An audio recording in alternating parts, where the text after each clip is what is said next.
ദൈവനാമം വാഴ്ത്തപ്പെടുമാറാകട്ടെ. പുതിയ ഒരു വർഷത്തേക്ക് ദൈവകൃപയാൽ നമുക്ക് പദമൂന്നുവാൻ വലിയവനായ ദൈവം നമുക്ക് തന്ന ഈ അനുഗ്രഹീതമായ സമയത്തിനായിട്ട് നമുക്ക് ദൈവത്തെ മഹത്വപ്പെടുത്താം. പുതിയ വർഷത്തേക്ക് കടക്കുമ്പോൾ വളരെ പ്രതീക്ഷയോടും പ്രത്യാശയോടും കൂടിയാണ് ആരംഭിക്കുന്നത് എന്ന് നമുക്കറിയാമെങ്കിലും കാലത്തിൻ്റെ തികവിൽ ആ പ്രതീക്ഷകളെല്ലാം അസ്തമിക്കുന്ന ഒരു ചരിത്രവും ക്രിസ്തീയ ജീവിതത്തിൽ, ഭൗമിക ജീവിതത്തിൽ കാണുന്നുണ്ട്. കഴിഞ്ഞ ഒരു വർഷത്തേക്ക് തിരിഞ്ഞു നോക്കുമ്പോൾ പുതിയ പ്രത്യാശയോടുകൂടെ എടുത്ത തീരുമാനങ്ങൾ പാലിക്കപ്പെടാൻ കഴിയാതെ നമ്മുടെ കണ്ണിന് മുമ്പിലും അല്ലാതെയും വളരെ പരാജയത്തോടും തോൽവിയോടും നിരാശയോടും ഈ ലോകത്തിൽ നിന്ന് വിട്ടു പിന്മാറിയ ഒരു പറ്റം ചരിത്രങ്ങളുടെ മുമ്പിലാണ് ബലത്തോടെ ആരോഗ്യത്തോടെ ഞാനും നിങ്ങളും നിൽക്കുന്നത്. നമുക്കറിയാവുന്നവർ, നമ്മുടെ പ്രിയപ്പെട്ടവരൊക്കെ കഴിഞ്ഞ ഒരു വർഷക്കാലം നമ്മുടെ മുമ്പിൽ നിന്ന് മാറ്റപ്പെട്ടു. അവരൊക്കെ അവരുടെ പ്രത്യാശയെ സഫലീകരിച്ചു പോയിട്ടുണ്ടോ, അല്ലെങ്കിൽ സഫലീകരിച്ചിട്ടാണോ പിൻവാങ്ങിയത് എന്ന് ചോദിച്ചാൽ ഒരുപക്ഷെ അല്ല എന്ന് പറയേണ്ടി വരും.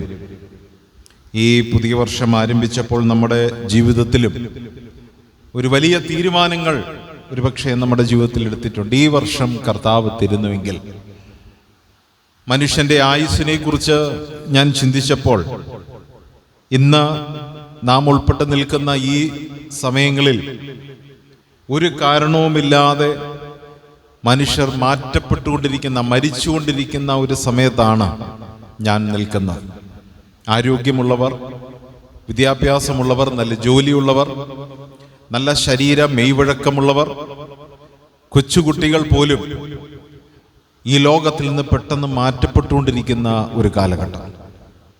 കാലത്തിൻ്റെ തികവിൽ വലിയവനായ ദൈവം ഈ രാത്രി വരെ നമുക്ക് ആയുസ് തന്നത് ദൈവത്തിന് നന്ദി പറയാൻ ഇടയാകാതിരിക്കുവാൻ നമുക്കൊരു തരമില്ല. നമ്മുടെ ജീവിതത്തിൽ നാം ഏറ്റവും ചെയ്യേണ്ടുന്നതാണ് നമ്മുടെ വയസ്സിൻ്റെ ഈ കാലഘട്ടം വരെ നമുക്ക് ആയുസ് തന്ന ദൈവത്തെ സ്തുതിക്കണം. 2026 പൂർത്തീകരിക്കും എന്ന് ചങ്കത്ത് കൈവച്ചുകൊണ്ട് നമുക്കാർക്കും ഇന്ന് രാത്രി ഇവിടെ പറയാനായിട്ട് കഴിയുകയില്ല. കാരണം നമ്മുടെ ആയുസ്സിനെയും കാലത്തെയും ചരിത്രത്തെയും നിയന്ത്രിക്കുന്നത് നാം ആരുമല്ല, വലിയവനായ ദൈവമാണ്. ഒരുപക്ഷെ മഹാന്മാർ, ശ്രേഷ്ഠന്മാർ, സാമ്പത്തികമുള്ളവർ, ലോക നേതാക്കന്മാരൊക്കെ അവരുടെ ഭവനങ്ങളിൽ മരണത്തിൽ നിന്ന് രക്ഷപ്പെടുവാൻ അനേക ഡോക്ടർമാരെയും നൂതനങ്ങളായ മരുന്നുകളും കണ്ടെത്തി അതിൻ്റെ കീഴിൽ ജീവിതം ആരംഭിച്ചിട്ട് പോലും ജീവിതത്തിൻ്റെ അർത്ഥവർഷങ്ങൾ പോലും തരണം ചെയ്യുവാൻ കഴിയാതെ, ദാവീദിനെ കുറിച്ച് പറയുന്നത് പോലെ മധ്യാഹ്നത്തിൽ ഉച്ച സമയത്ത് അവളുടെ സൂര്യൻ അസ്തമിച്ചു പോയ ചരിത്രങ്ങളാണ് നമ്മുടെ മുമ്പിലുള്ളത്. ഇന്നത്തെ ദിവസം കർത്താവ് നമുക്ക് അനുവദിച്ച് തന്നുവെങ്കിൽ ഈ ദിവസം കൊണ്ട് ദൈവത്തെ മഹത്വപ്പെടുത്തുവാനായിട്ട് കഴിയണം. ശരീരം കൊണ്ട് ദൈവത്തെ മഹത്വപ്പെടുത്തുവാൻ കഴിയണം. ജീവിതം കൊണ്ട് ദൈവത്തെ മഹത്വപ്പെടുത്തുവാൻ കഴിയണം.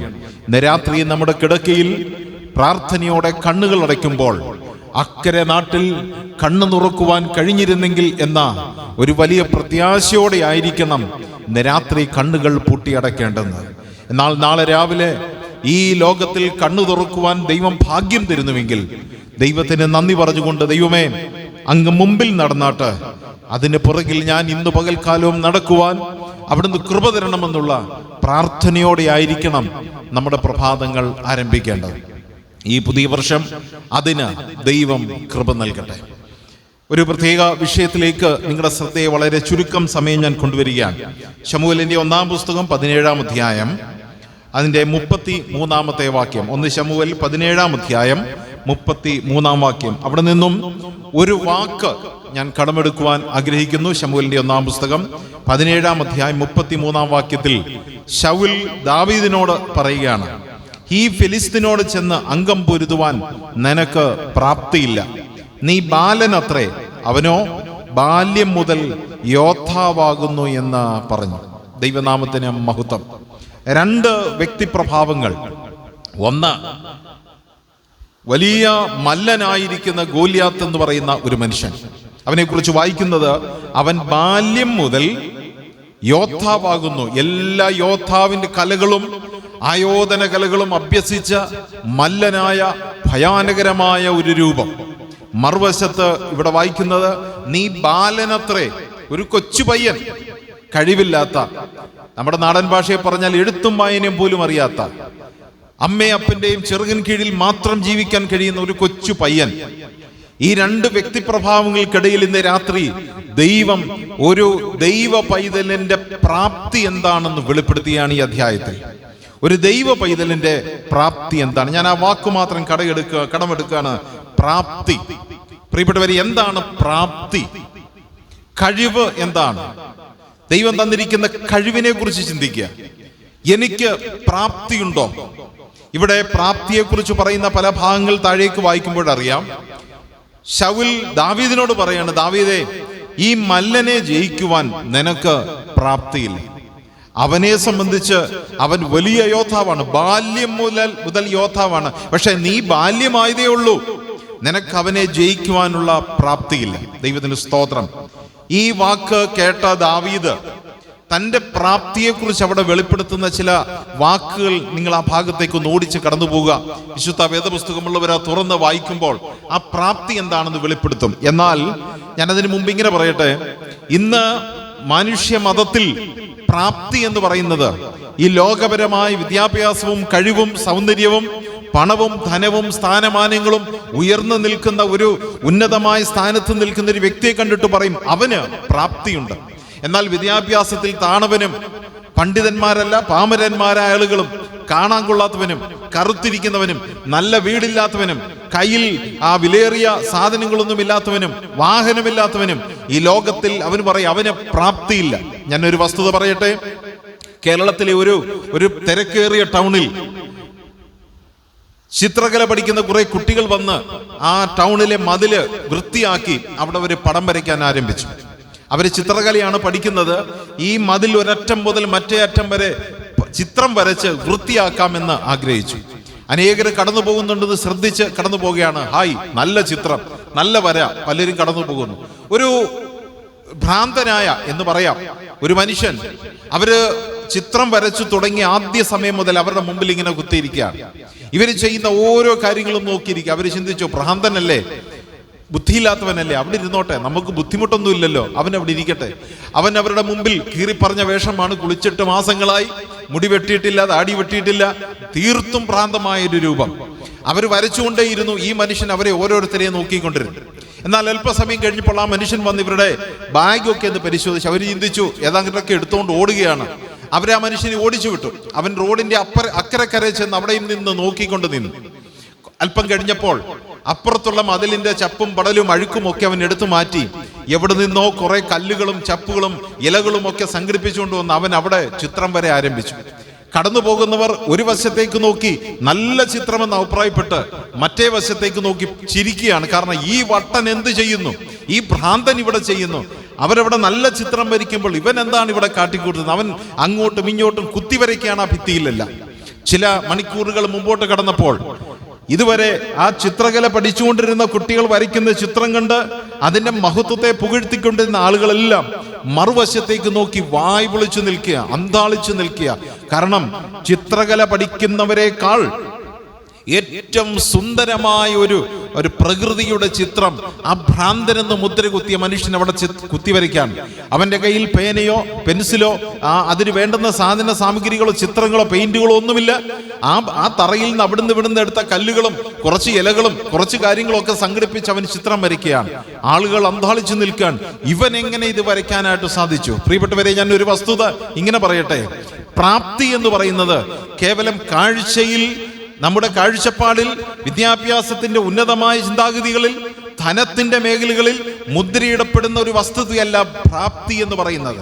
പ്രാപ്തി എന്ന് പറയുന്നത് ദൈവം തൻ്റെ പരിശുദ്ധാത്മാവിലൂടെ എന്നെ പ്രേരിപ്പിക്കുന്ന, എന്നെ ഉപയോഗിക്കുന്ന മേഖലകളിൽ ഞാൻ എത്രമാത്രം ശോഭിക്കുന്നു എന്നുള്ളതാണ് പ്രാപ്തി എന്ന് പറയുന്നത്. ഇന്ന് രാത്രി ഈ വചനത്തിലൂടെ കടന്നു പോകുമ്പോൾ ദൈവത്തിന് വേണ്ടി പ്രയോജനപ്പെടുവാൻ, കുടുംബജീവിതത്തിൽ ശ്രേഷ്ഠമായൊരു ഒരു മാർഗദർശിയായി നിലനിൽക്കുവാൻ, സമൂഹത്തിലും സഭയിലും മാതൃകാപരമായൊരു ജീവിതം നയിക്കുവാനുള്ള പ്രാപ്തി വലിയവനായ ദൈവം നമുക്ക് തന്നിട്ടുണ്ടോ, എനിക്കുണ്ടോ എന്നുള്ളത് വിചിന്തനം ചെയ്ത് വേണം കടന്നു പോകാൻ. നമുക്ക് ആ ഭാഗത്തേക്ക് കടന്നു വരാം. ദാവീദിനോട് പറയാണ്, ദാവീദേ, നിനക്ക് പ്രാപ്തിയില്ല, ആയിക്കോട്ടെ. അതിന്റെ അടുത്ത വാക്യത്തിലേക്ക് കടന്നു വരിക. 33-ാം വാക്യമാണ് വായിച്ചത്. 34-ാം വാക്യത്തിൽ ദാവീദ് പറയുന്നത് ശ്രദ്ധിക്കുക. ദാവീദ് ശൗലിനോട് പറയുകയാണ്, അടിയൻ അപ്പന്റെ ആടുകളെ മേയിച്ചുകൊണ്ടിരിക്കുമ്പോൾ ഒരിക്കലൊരു സിംഹവും ഒരിക്കലൊരു കരടിയും വന്ന് കൂട്ടത്തിൽ നിന്ന് ആട്ടിൻകുട്ടിയെ പിടിച്ചു. ഞാൻ പിന്തുടർന്ന് അതിനെ അടിച്ച് അതിന്റെ വായിൽ നിന്ന് ആട്ടിൻകുട്ടിയെ വിടുവിച്ചു. അത് എന്റെ നേരെ വന്നപ്പോൾ ഞാൻ അതിനെ താടിക്ക് പിടിച്ച് അടിച്ച് കൊന്നു. അടുത്ത വാക്യം, ഇങ്ങനെ അടിയൻ സിംഹത്തെയും കരടിയെയും കൊന്നു. ദൈവത്തിന് സ്തോത്രം, ഹല്ലേലൂയ. ഇന്ന് രാത്രി ഞാൻ ഓർപ്പിക്കട്ടെ, എന്താണ് പ്രാപ്തി? ഒരു വലിയ മല്ലനെ കണ്ടിട്ട് അവൻ ബാല്യം മുതൽ യോദ്ധാവാണ്. ദാവീദേ, നീ ഒരു ബാലനാണ്, അവനെ തോൽപ്പിക്കുവാൻ നിനക്ക് പ്രാപ്തിയില്ലെന്ന് പറഞ്ഞപ്പോൾ ദാവീദ് ക്രിസ്തീയ ജീവിതത്തിലെ പ്രാപ്തി എന്താണെന്ന് വെളിപ്പെടുത്തി. ദാവീദ് പറഞ്ഞത്, ഞാൻ വരുന്ന വഴിക്കൊരു മനുഷ്യനെ കണ്ടു, അവനെ തോൽപ്പിച്ചു എന്നല്ല. നിങ്ങൾ നോക്കുക, ഒരു കരടിയെയും ഒരു സിംഹത്തെയും ഞാൻ വലിച്ചു കീറിയിട്ട് വന്നവനാ. ദാവീദ് അതിലൂടെ പറയുന്നത് എന്താണെന്നറിയാമോ? ഒരു സിംഹത്തെയും കരടിയെയും വലിച്ചു കീറി കൊന്ന് ഇവിടെ വന്ന് നിന്റെ മുമ്പിൽ നിൽക്കുന്ന ഈ ബാലനായി എനിക്ക്. അടുത്ത വാക്യത്തിൽ വായിച്ചിരിക്കുന്നു, നോക്കുക. ഈ അഗ്രചർമ്മിയായ ഫിലിസ്ത്യൻ ജീവനുള്ള ദൈവത്തിന്റെ സൈന്യത്തെ നിന്ദിരിച്ചിരിക്കുന്നുണ്ട്, അവനും അവയിൽ ഒന്നിനെ പോലെ. ഇതാണ് പ്രാപ്തി. ക്രിസ്തീയ ജീവിതത്തിലെ പ്രാപ്തി എന്ന് പറയുന്നത് എന്താണെന്ന് അറിയാമോ? എന്റെ മുമ്പിൽ നിൽക്കുന്ന ഈ മല്ലനായ ഒരുവൻ, ഞാൻ ഇങ്ങനെ പറയട്ടെ, ഒരു വീരോചിതമായ ഒരു സെന്റൻസ്, ആ മല്ലന്റെ കാലിന്റെ മുട്ടിന്റെ അവിടെ വരെ മാത്രമേ ഉണ്ടായിരുന്നുള്ളൂ ദാവീദ് എന്ന് വെച്ചോളൂ. എന്റെ കുഞ്ഞെ, നീ വളരെ കൊച്ചൊരു കുഞ്ഞാണ്, അവൻ കാലുകൊണ്ട് നിന്ന് തട്ടിയാൽ നീ അങ്ങ് താഴെ പോയി വീഴും, നിന്നെയും കൊണ്ട് പറ്റുകയില്ല. ദാവീദിന്റെ മറുപടി, ഈ കൊച്ചു ബാലനായ, നിങ്ങളുടെ കാഴ്ചപ്പാടിൽ ഈ ബാലനായി ഞാൻ ഒരു കരടിയെയും സിംഹത്തെയും വലിച്ചു കീറി കൊന്ന ഒരു ചരിത്രം എന്റെ ജീവിതത്തിലുണ്ട്. ഒരുപക്ഷെ ഇത് കേൾക്കുമ്പോൾ ശൗലൊന്ന് പുഞ്ചിരിക്കും. ഇങ്ങനെയും തമാശ പറയാമോ? ഇത്രയ്ക്ക് തമാശയൊന്നും പറയരുത്. ഞാൻ ചോദിക്കട്ടെ, ദാവീദ് ഒരു നേരം പോക്കിന് വേണ്ടി പറഞ്ഞ തമാശയാണോ അത്? ദാവീദ് ഒരു നേരം പോക്കിന് വേണ്ടി പറഞ്ഞ തമാശയാണോ? അല്ല. ദാവീദിന്റെ ജീവിതത്തിൽ ദാവീദ് നേരിട്ട സന്ദർഭത്തിൽ ഒരു വലിയ വിജയം നേടിയ ഒരു ചരിത്രം. പ്രാപ്തി എന്ന് പറയുന്നത് എന്റെ ദൈവത്താൽ ഞാൻ മതിൽ ചാടിക്കടക്കുമെന്ന് പറയുന്ന ധൈര്യം, എന്റെ ദൈവത്താൽ ഒരു സിംഹത്തെയും കരടിയെയും ഞാൻ തോൽപ്പിച്ചു എന്ന് പറയുന്ന ആ ഉറപ്പ്, അല്ലെങ്കിൽ ആ സാക്ഷ്യമാണ് ഇന്ന് രാത്രി പ്രാപ്തി എന്ന് പറയുന്നത്. തീർന്നില്ല, താഴേക്ക് വരൂ. അവിടെ വായിക്കുന്ന ഇതാണ് 37-ാം വാക്യത്തിൽ. ദാവീദ് പിന്നെയും പറയാണ്, സിംഹത്തിന്റെ കയ്യിൽ നിന്നും കരടിയുടെ കയ്യിൽ നിന്നും എന്നെ രക്ഷിച്ച യഹോവ ഈ ഫെലിസ്ത്യന്റെ കയ്യിൽ നിന്ന് എന്നെ രക്ഷിക്കും. പ്രാപ്തി എന്ന് പറയുന്ന രണ്ടാമത്തെ വിശുദ്ധത പറയട്ടെ. ഒന്ന്, എന്റെ ജീവിതത്തിലെ അനുഭവങ്ങളിൽ ദൈവം എന്നെ ബലപ്പെടുത്തി വിജയം നേടുവാൻ കഴിഞ്ഞ ഒരു വലിയ സാക്ഷ്യം, വലിയൊരു അനുഭവമാണ് പ്രാപ്തി എന്ന് പറയുന്നത്. രണ്ടാമത്, എന്റെ ദൈവം എന്നിലൂടെ അല്ലെങ്കിൽ നമ്മിലൂടെ ഈ ഫെലിസ്തീനെ കൊല്ലുകയും നാം എല്ലാം അവന്റെ കയ്യിൽ നിന്ന് വിജയം നേടുമെന്നുള്ള ജീവിതത്തിന്റെ ഉറപ്പ് അല്ലെങ്കിൽ വിശ്വാസമാണ് പ്രാപ്തി. വിശ്വാസമാണ് പ്രാപ്തി. ക്രിസ്ത്യ ജീവിതത്തിൽ ദൈവം നമ്മളോട് പറയാം, നിനക്ക് പ്രാപ്തിയുണ്ട് എന്ന് പറയണമെങ്കിൽ ഞാൻ ആ ഭാഗത്തേക്ക് വരും. ഉറച്ച വിശ്വാസത്തോടെ പ്രാർത്ഥനയോടെ ചിലത് നേടിയെടുക്കാൻ പറ്റുമെങ്കിൽ അതാണ് പ്രാപ്തി. പലരോട് സംസാരിക്കുമ്പോൾ ഞാൻ ഇങ്ങനെ ചോദിക്കും, കഴിഞ്ഞൊരു വർഷം നിങ്ങൾ പ്രാർത്ഥിച്ചിട്ട് എന്തെല്ലാം നേടിയെടുത്തു? ദൈവത്തിൽ നിന്നും എന്തെല്ലാം സമ്പാദിച്ചു? ജീവിതത്തിന് മുമ്പിൽ കടന്നു വന്ന കരടിയെയും സിംഹത്തെയും പ്രാർത്ഥിച്ച് വിശ്വാസത്തോടെ വലിച്ചു കീറുവാൻ നിങ്ങൾക്ക് കഴിഞ്ഞുവോ? ഈ ലോകത്തിൽ നമുക്ക് പോരാട്ടമുള്ളത് ജഡരക്തങ്ങളോടല്ല, വാഴ്ചകളോടും അധികാരങ്ങളോടുമല്ല, അന്ധകാര സേനയോട്, പിശാചിനോട്, വലിയ സിംഹത്തോട്, കരടിയോട്. ദൈവത്തിന് സ്തോത്രം. കർത്താവ് പറഞ്ഞു, ചെന്നായ്ക്കളുടെ നടുവിൽ നിങ്ങളെ കുഞ്ഞാടുകളെ പോലെ അയക്കുന്നു. ഞാൻ അതിനെ ഒരു നാടകീയവൽക്കരിക്കട്ടെ. കുറെ ചെന്നായി നിൽക്കുന്നു. ഒരു 12 ശിഷ്യന്മാരാണല്ലോ. 12 കുഞ്ഞാടുകൾ അവരുടെ മുമ്പിൽ ഇറക്കി വിടുമ്പോൾ സ്വാഭാവികമായി ഈ ചെന്നായ്ക്കൾ എന്തു ചെയ്യും? ഓരോന്നിനെ പിടിച്ച് 2 കുടച്ചിൽ കുടയും. തീർന്നു. ഈ കുഞ്ഞാടുകളെ ലൈഫ് കഴിഞ്ഞു. അപ്പോൾ ഈ കുഞ്ഞാടുകൾ തിരിച്ച് യജമാനോട് ചോദിക്കുക, യജമാനെ, ഞങ്ങൾ ആ ചെന്നായ്ക്കളെ നോക്കിയിട്ട് വളരെ ക്രൂരമായ അവരുടെ രൂപം, വലിയ പല്ലുകൾ, തേറ്റപ്പല്ലുകൾ, ഭയാനകരമായ കണ്ണുകൾ, കയ്യിലും കാലിലുമൊക്കെ നല്ല വലിയ ആ നഖമുണ്ട്, ഒരു നിമിഷം കൊണ്ട് അവ ഞങ്ങളെ നശിപ്പിക്കുകയില്ലേ? അപ്പോൾ കർത്താവിന്റെ മറുപടി എന്തായിരിക്കും? ഇല്ല, നിങ്ങൾ പോയിക്കോളൂ മുമ്പോട്ട്. ഞാൻ ഇങ്ങനെ പറയട്ടെ, ആ 12 കുഞ്ഞാടുകളും, ഞാൻ 12 ഒരു കണക്കം പറഞ്ഞതാ കേട്ടോ, ആ 12 ശിഷ്യന്മാരാകുന്ന ദൈവമക്കളാകുന്ന കുഞ്ഞാടുകൾ ഈ ലോകത്തിലെ ആ ചെന്നായ്ക്കളുടെ മുമ്പിലേക്ക് ഇറങ്ങുമ്പോൾ ചെന്നാക്കൾ പേടിച്ചോടുക. ഒന്നിനെ വിളിച്ചു നിർത്തി, ചെന്നായ ഒന്നിന്നെ, നിങ്ങൾ എന്തിനാ പേടിച്ചോടുന്നതെന്ന് ചോദിച്ചാൽ ചെന്നായ ഒരു കാര്യം പറയും, സ്തോത്രം. ഈ കുഞ്ഞാടുകൾ മുമ്പോട്ട് നടന്നു പോകുമ്പോൾ അവിടെ നിന്ന് ഇങ്ങോട്ട് ചെന്നായി നോക്കുമ്പോൾ ചെന്നായി കാണുന്നത് കുഞ്ഞാടിനെ അല്ല, ദൈവത്തിന് സ്തോത്രം, അതിന് പുറകിൽ ദാവീദിന്റെ സിംഹമായി ഒരുവൻ നിൽപ്പുണ്ട്. ആമേൻ. ആ കുഞ്ഞാടുകൾക്ക് പുറകിൽ രാജകീയ പ്രൗഢിയോടെ ഒരു സിംഹം നിൽപ്പുണ്ട്. ആ ചെന്നായി തമ്മിൽ പറയണം, മോനെ, ഈ ഒരു കുഞ്ഞാടിനെ നീ തൊട്ടാൽ ആ സിംഹത്തിന്റെ രൂപം നീ കാണും, അതിന്റെ തനി രൂപം നീ കാണും. ഇന്ന് രാത്രി പറയട്ടെ, പ്രാപ്തി എന്ന് പറയുന്നത് പ്രാർത്ഥിക്കുന്ന, ദൈവസന്നിധിയിൽ മുട്ടുമടക്കുന്ന ദൈവപൈതലിലൂടെ പുറകിൽ നിൽക്കുന്ന ദാവീദ് ഗോത്രത്തിലെ സിംഹം, അവൻ പ്രവർത്തിക്കുന്ന പ്രാർത്ഥനയിലൂടെ നേടിത്തരുന്ന വലിയ വിജയമാണ് ക്രിസ്തീയ ജീവിതത്തിലെ പ്രാപ്തി. തീർന്നില്ല, പിന്നെയും ദാവീദ് പറയുന്നത് നിങ്ങൾ ശ്രദ്ധിക്കുക. 37-ാം വാക്യം, 38-ാം വാക്യം, ശൗൽ തന്റെ പടയങ്കി ദാവീദിനെ ധരിപ്പിച്ച് അവന്റെ തലയിൽ താമ്രശിരസ്ത്രം വെച്ചു, തന്റെ കവചവും അവനെ ഇടിപ്പിച്ചു. ഞാൻ ഇങ്ങനെ പറയാം, ഇത്രയും കേട്ടപ്പോഴേക്കും ശൗലിന് ഒരു കാര്യം മനസ്സിലായി, ഇവൻ ചില്ലറക്കാരനൊന്നും അല്ല, ഇവൻ കൊച്ചു ബാലൻ, നീ വെറും ബാലന, നീ പൊടിക്കുഞ്ഞ പൊടാ. പക്ഷെ ഇവന്റെ സാക്ഷ്യം കേട്ടപ്പോൾ മനസ്സിലായി, ഇവൻ ചില്ലറക്കാരനല്ല, ഇവനെ കൂടെ കൂട്ടുന്നതാണ് ബുദ്ധി. അപ്പോൾ നോക്കുക, ശൗലിന് ഓർഡർ ചെയ്യാം, വേറെ ഒരു യുദ്ധക്കോപ്പുകളെല്ലാം അവന് കൊടുത്താട്ട്. അവിടെ ദൈവാത്മാവ് പറയുന്നത് നോക്കുക, ശൗൽ തന്റെ പടയങ്കി ദാവീദിനെ, അതെന്തിനാ തൻ്റേത് എടുത്തു കൊടുത്തത്? രാജാവിൻ്റെ ആർക്കും കൊടുക്കുകയല്ല, രാജാവിൻ്റെ ഒരു സ്പെഷ്യലാണ്. കാരണം ഒരു കാരണവശാലും ഇതിനകത്ത് ആ കുന്തമോ വാളോ വന്ന് പറ്റി രാജാവിന് ഒരു അപകടം വരുന്നത് കുറച്ചുകൂടെ സ്ട്രോങ് ആണ്, അല്ലെങ്കിൽ സ്ട്രോങ്ങസ്റ്റ് ആണ്. രാജാവ് ഇതെടുത്തു കൊടുത്തു എന്ന് പറഞ്ഞാൽ ഇതിപ്പോ പിടിക്കാൻ യോഗ്യത നിനക്കുണ്ട് എന്ന് പറഞ്ഞാൽ ഒരു പാർഷ്യൽ ഒരു അംഗീകാരം അവിടെ കിട്ടിക്കഴിഞ്ഞു. ശൗൽ തന്റെ പടയങ്കിയും ആ താമ്ര ശിരസ്ത്രവും കവചവും ഒക്കെ അവനെ അണിയിച്ചിട്ട് ദാവീദിനോട് പറയാം, ഇനി നീ പ്രാപ്തി എന്ന് പറയുന്നത് ഈ ഭൗമികമായ ജഡീകമായ നേട്ടങ്ങൾ കൊണ്ട് സമ്പാദിക്കുന്ന വിജയമല്ല പ്രാപ്തി.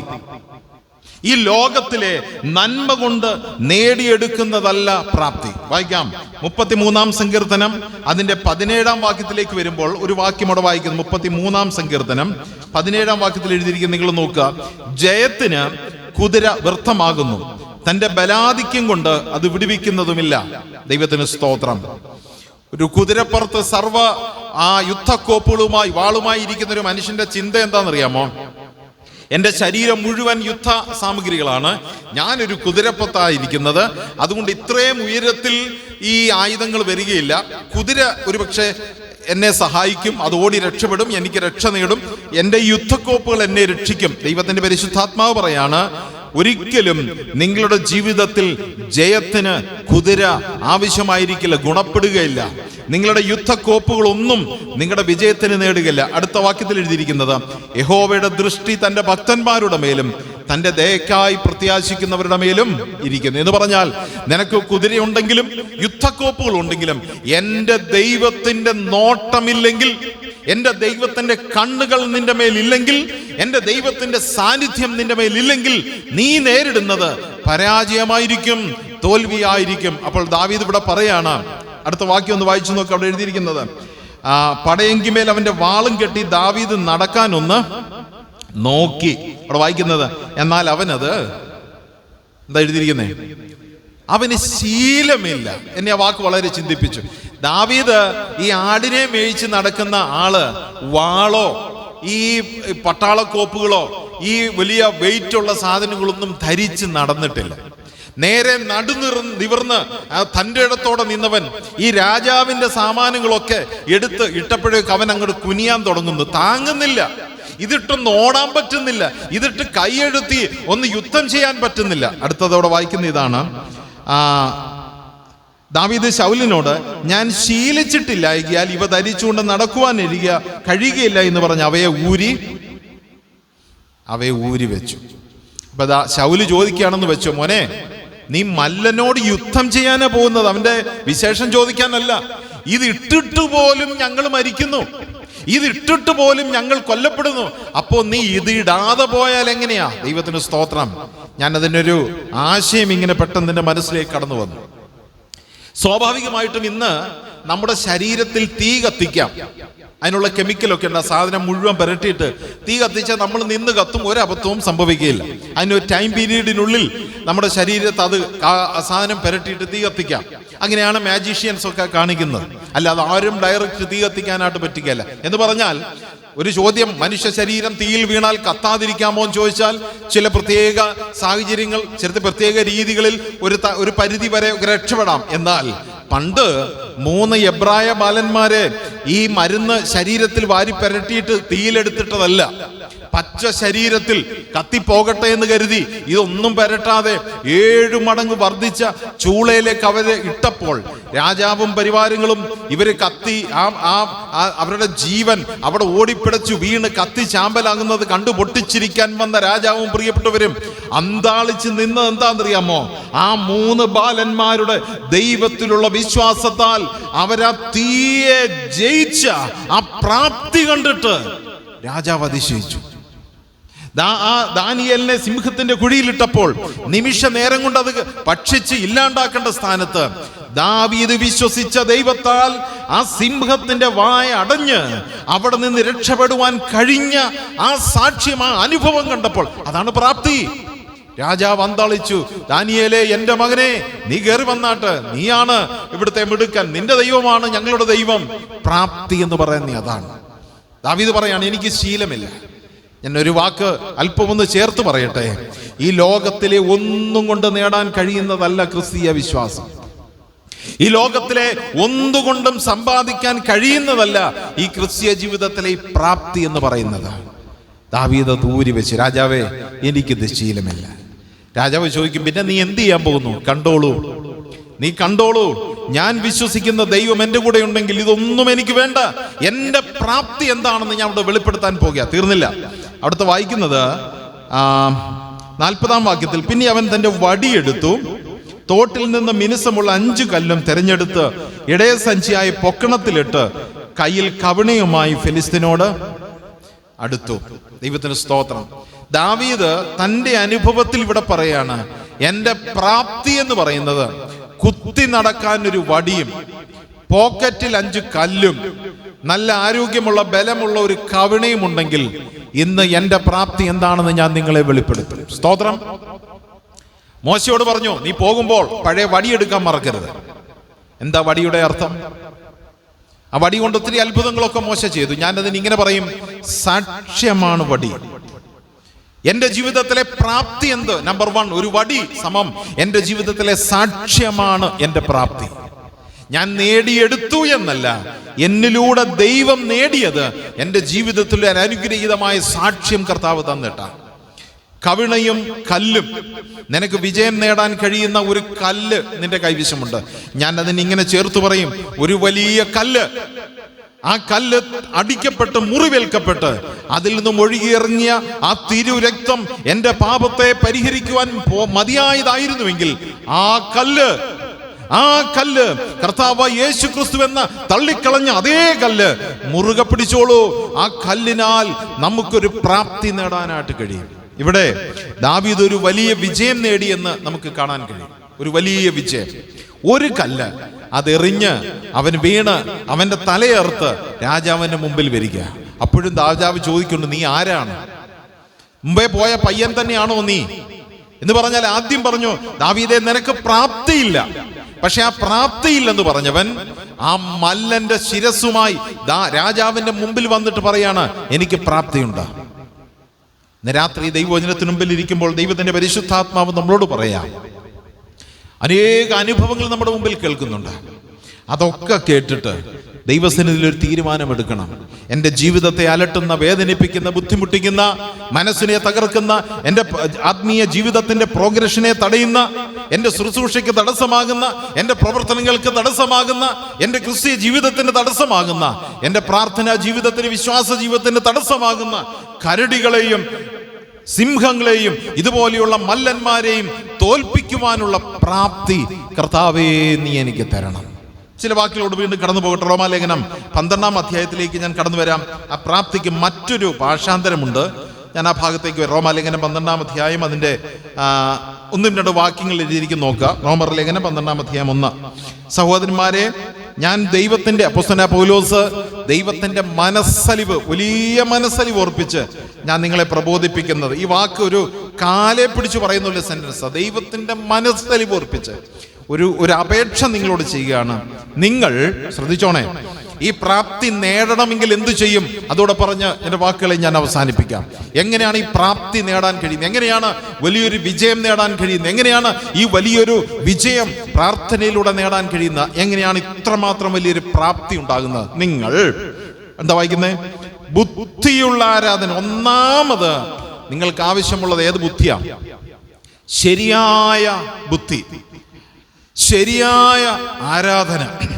നിങ്ങളുടെ ശരീരങ്ങളെ ജീവനും, ശരിയായ ഒരു ജീവൻ, വിശുദ്ധിയും ശരിയായ ഒരു വിശുദ്ധി, ദൈവത്തിന് പ്രസാദവും ശരിയായ നിലയിൽ ദൈവത്തിന് പ്രസാദമാകുന്നൊരു ജീവിതം. പ്രിയപ്പെട്ടവരെ, ക്രിസ്തീയ ജീവിതത്തിന്റെ യുദ്ധക്കോപ്പുകൾ എന്ന് പറയുന്ന ഇതാണ്.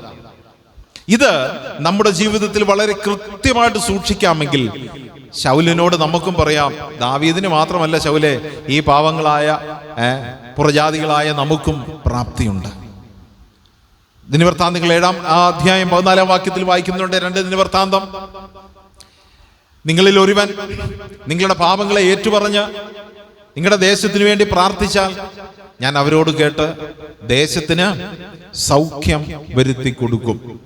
അപ്പോൾ എന്നിലൂടെ, ഞാൻ എന്ന ഒരു വ്യക്തിയിലൂടെ ഒരു വലിയ നേട്ടം നമ്മുടെ സഭയ്ക്ക്, സമൂഹത്തിന്, നമ്മുടെ രാജ്യത്തിന് നേടാനായിട്ട് കഴിയും. ഇവിടെ അപ്പോസ്തലനായ പൗലോസ് എഴുതുമ്പോൾ പറയാണ്, നിങ്ങളുടെ ശരീരത്തെ ഒന്ന് ക്രമീകരിക്കണം. അതിന് ജീവൻ വേണം, ബുദ്ധി വേണം, വിശുദ്ധി വേണം, ശരിയായ ആരാധന വേണം, ദൈവം പ്രസാദിക്കുകയും വേണം. അതിന്റെ മറുവശം ഞാൻ പറയട്ടെ, ഓപ്പോസിറ്റ് വാക്ക്. അതിന് ഞാൻ ഇങ്ങനെ പറയാം, നിങ്ങൾ ബുദ്ധിയുള്ള ആരാധനയായി എന്ന് പറഞ്ഞാൽ അതിന്റെ മറുവശം എന്താ? ക്രിസ്തീയ ജീവിതത്തിൽ, വിശ്വാസ ജീവിതത്തിൽ എന്ത് കാണിക്കരുത്? ഈ ബുദ്ധിയില്ലായ്മ, മണ്ടത്തരം കാണിക്കരുത്, അറിവില്ലായ്മ കാണിക്കരുത്. അയ്യോ, അറിയാതെ സംഭവിച്ചു പോയി. ദൈവദാസൻ പറയുന്നുണ്ട്, ശലോമോൻ എഴുതുന്നുണ്ട്, ദൈവത്തിന്റെ സന്നിധിയിൽ അറിയാതെ പറഞ്ഞുപോയി എന്ന് നിങ്ങൾ പറയരുത്.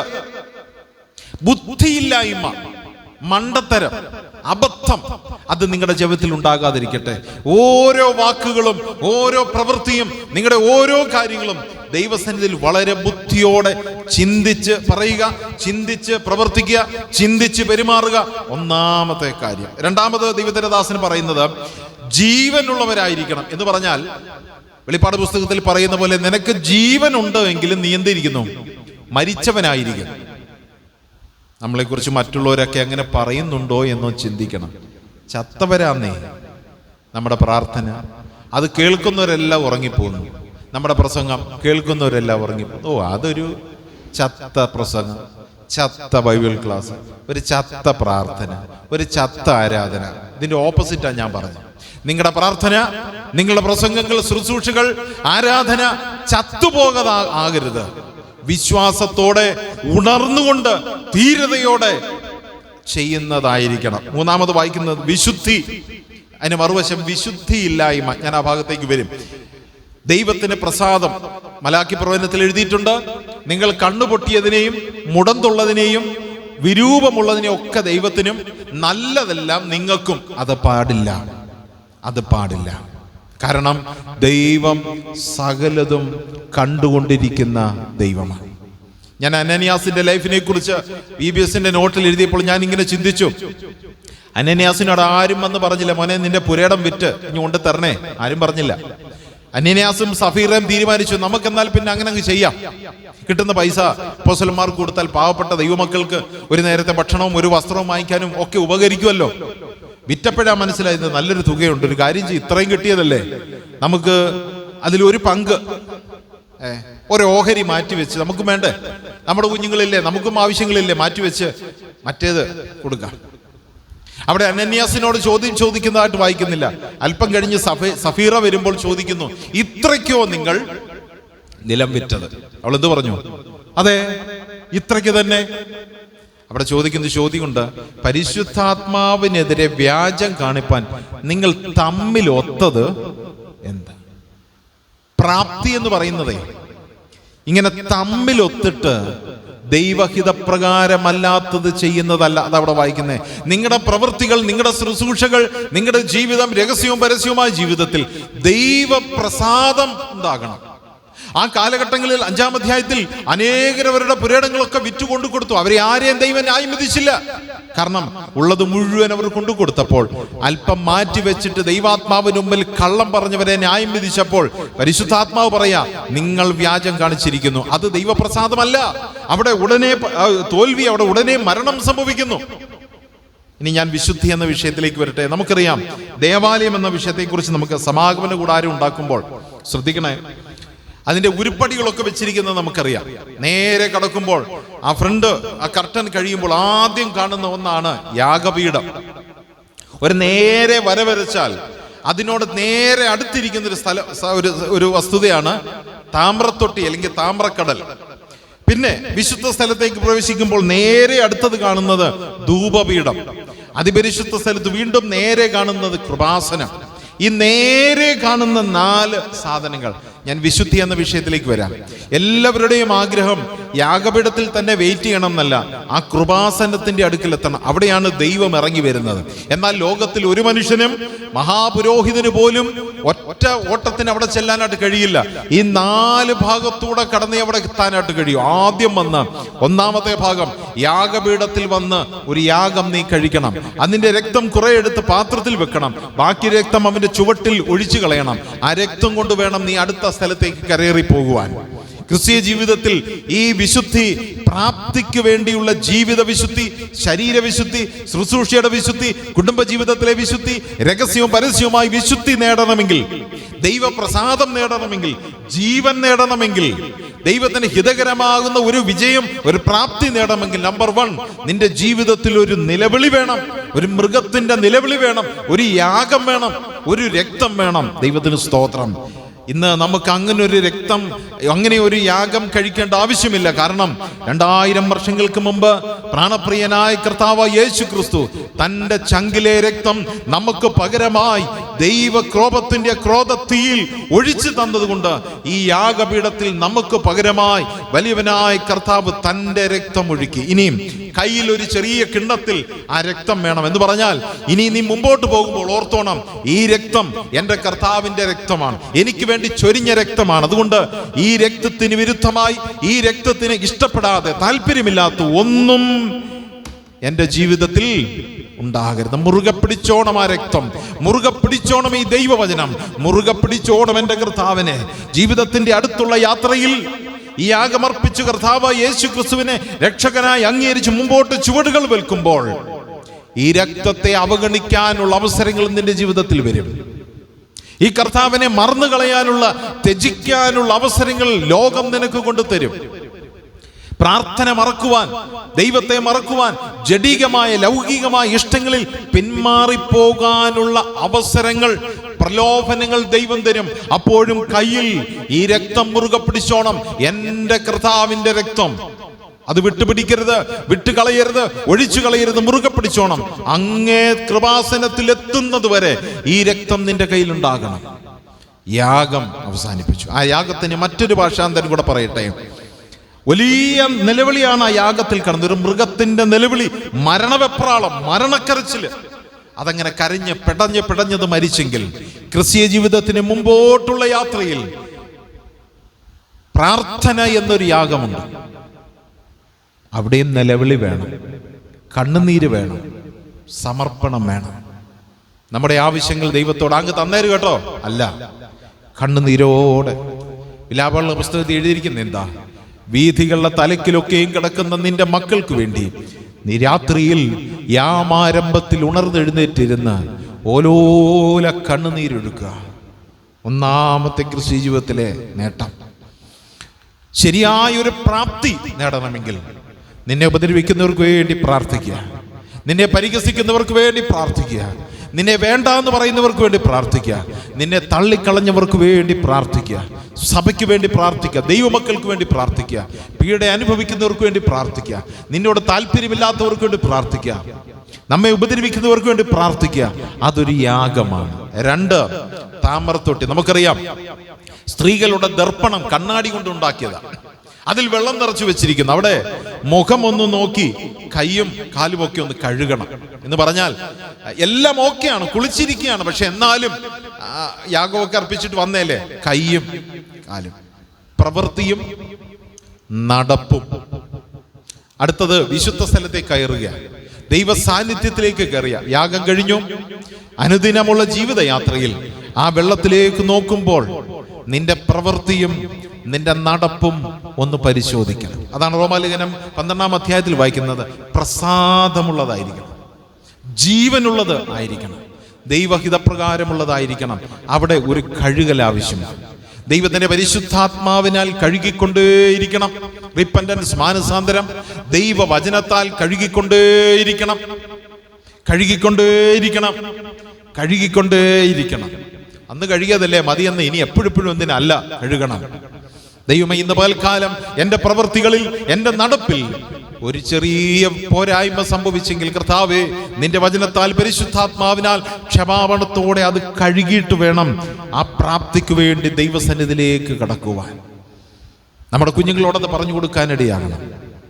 ഞാൻ എപ്പോഴും ഇങ്ങനെ പറയും, ചെറിയ പാപങ്ങളെ, ചെറിയ തെറ്റുകളെ വെച്ച് പൊറുപ്പിക്കരുത്, താലോലിക്കരുത്. പാപങ്ങളോട്, തെറ്റുകളോട്, തിന്മകളോട് വിട്ടുവീഴ്ച ചെയ്യരുത്. 3, അകത്ത് കടന്നു നേരെ ചെല്ലുന്നത് ധൂപപീഠം.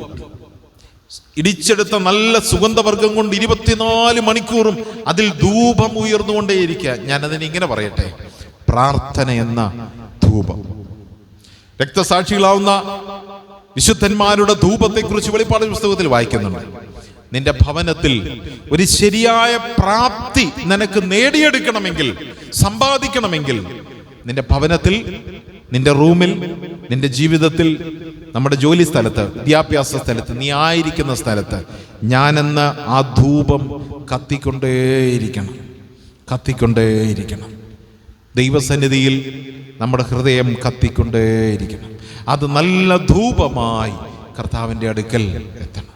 എൻ്റെ പ്രാർത്ഥന, എൻ്റെ ഭൗമികമായ കാര്യങ്ങൾ, എൻ്റെ ജീവിതത്തിൻ്റെ ഓരോ കാര്യങ്ങളും നല്ല ധൂപമായി കത്തിക്കൊണ്ടിരിക്കുക. ദൈവം അത് ശ്വസിച്ചിട്ട് പറഞ്ഞു, ഗുഡ്, ഏറ്റവും നല്ലത്, ഏറ്റവും നല്ലത് പ്രാർത്ഥന. ശരിയായ പ്രാപ്തിക്ക് ആവശ്യമായിരിക്കുന്നത് പ്രാർത്ഥന.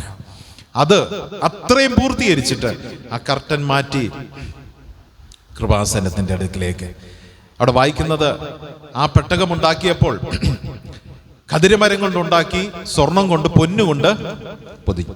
അതിൻ്റെ വക്ക് പൊന്നുകൊണ്ട് ഉണ്ടാക്കി, അതിൻ്റെ വളയങ്ങൾ പൊന്നുകൊണ്ട് ഉണ്ടാക്കി. ശ്രദ്ധിച്ചോണേ, അതിൻ്റെ മുകളിൽ 2 കെരൂബുകൾ പൊന്നുകൊണ്ട് ഉണ്ടാക്കി, ആ ചുറ്റുപടി പൊന്നുകൊണ്ട് ഉണ്ടാക്കി, വക്ക് പൊന്നുകൊണ്ട് ഉണ്ടാക്കി. എന്നാൽ കൃപാസനം ഉണ്ടാക്കിയതിനെ കുറിച്ച് എന്താ വായിക്കുന്നതെന്ന് അറിയാമോ? കൃപാസനം പൊന്നുകൊണ്ടല്ല ഉണ്ടാക്കിയത്, പിന്നെ തങ്കം കൊണ്ട് ഉണ്ടാക്കി. ഇതൊക്കെ പൊന്നുകൊണ്ടുണ്ടാക്കി. ഞാൻ 3 കാര്യം പറയാം. സ്വർണം, പൊന്ന്, തങ്കം. സ്വർണത്തെക്കാൾ വിലയുള്ളതാണ്, മാറ്റുള്ളതാണ് പൊന്ന്.